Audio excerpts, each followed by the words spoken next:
Souvent, quand on est dans une situation, dans une sorte de zone de confort, on reste ancré dans cette situation. Pourquoi ?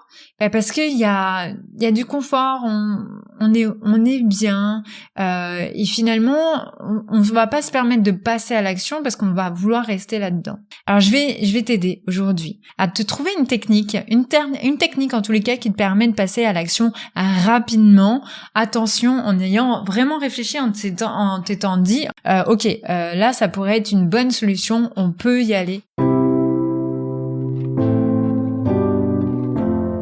Salut, moi c'est Aurore. Moi c'est Nelly, nous avons créé l'agence de formation et de coaching esthéticienne performante. Et chaque année, nous accompagnons des centaines de ninjas esthéticiennes à la réussite. Notre devise, taffer, kiffer, performer. Nous te partagerons chaque semaine les bonnes pratiques et les erreurs à éviter. L'idée, c'est de t'apporter du soutien, te motiver et t'inspirer afin de mettre des paillettes dans ta vie de chef d'entreprise.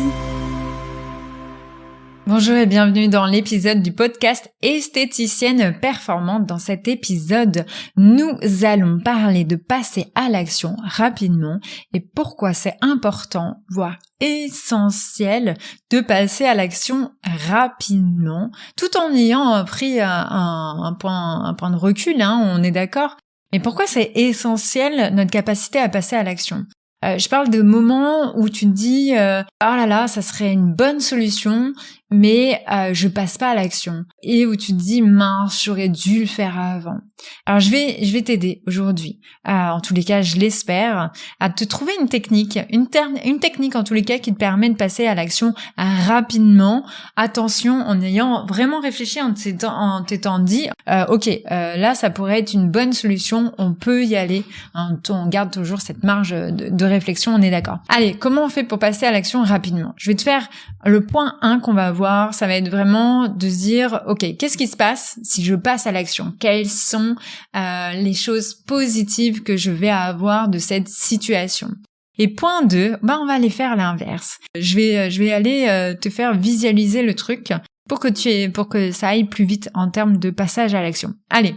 Le point 1, tout simplement, passer à l'action rapidement, ça va être vraiment de te faire une liste, de dire qu'est-ce que ça va me permettre si je passe à l'action. Par exemple, il y a un programme qui m'attire, de formation, que ce soit technique ou autre. Tu vas te dire il y a ça comme avantage, ça va plaire à telle cliente parce que par exemple j'ai fait un questionnaire client, donc je sais qu'elles sont en attente de ça. Du coup ça c'est positif. Par contre financièrement il y a ça, je dois fermer tel institut, mais les choses positives c'est ça. Et tu te fais un listing aussi de oui pourquoi c'est positif, non pourquoi c'est pas positif, et vraiment remplis en maximum le oui si c'est bien sûr la bonne décision. Et maintenant, quand tu restes dans le doute, tu te dis est-ce que je passe à l'action ? Là, tu te dis il y a plein d'avantages, mais pourquoi j'avance pas ? Qu'est-ce qui fait que j'avance pas ? Je vais te donner le point 2. Le point 2, j'ai envie de dire, ça est 90% des personnes le font dans ce sens-là. Je t'explique.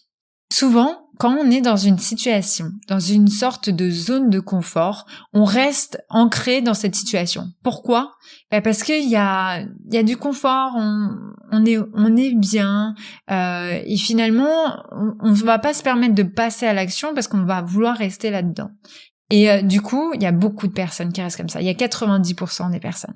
Et le moteur, le pourquoi positif de pourquoi il faut passer à l'action va être, j'ai envie de dire, très très transparent.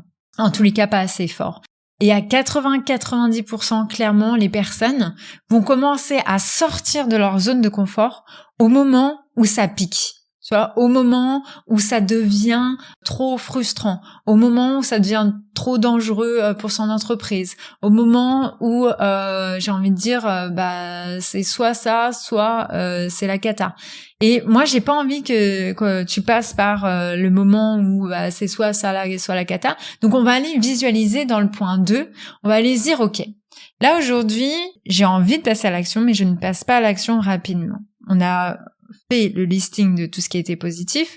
Maintenant, on va aller juste dans le point 2, visualiser qu'est-ce qui se passe. Quelle sera la situation si dans un an, je ne bouge pas ?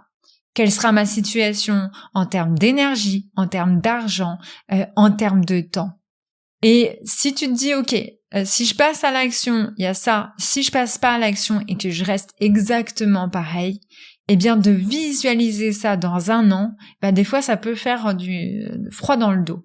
Et du coup, ça va nous mettre une sorte de coup de pied au derrière pour nous dire, bon, allez, j'ai pas envie, mais il va bien falloir le faire parce que à un moment, je risque sinon de me retrouver dans une situation qui va pas me plaire. Et tu vois, de le visualiser maintenant et pas de le vivre dans un an, tu vois, tu gagnes du temps et ça va te permettre de passer à l'action rapidement. Voilà, c'était vraiment un petit épisode, tu vois, qui dure 5 minutes, mais qui va te permettre de dire, ok, si j'ai un doute sur une situation, je vais faire ça et ça va me permettre d'aller beaucoup plus rapidement. En tous les cas, je te le souhaite. Donc, à toi de jouer, passe à l'action dans la bonne direction et on se dit à très vite pour le prochain épisode. Nous espérons que tu as aimé cet épisode. Si tu veux nous aider à faire connaître ce podcast, n'hésite pas à laisser 5 étoiles sur ta plateforme préférée. On se retrouve au prochain épisode et en attendant, n'oubliez pas de taffer, kiffer et performer!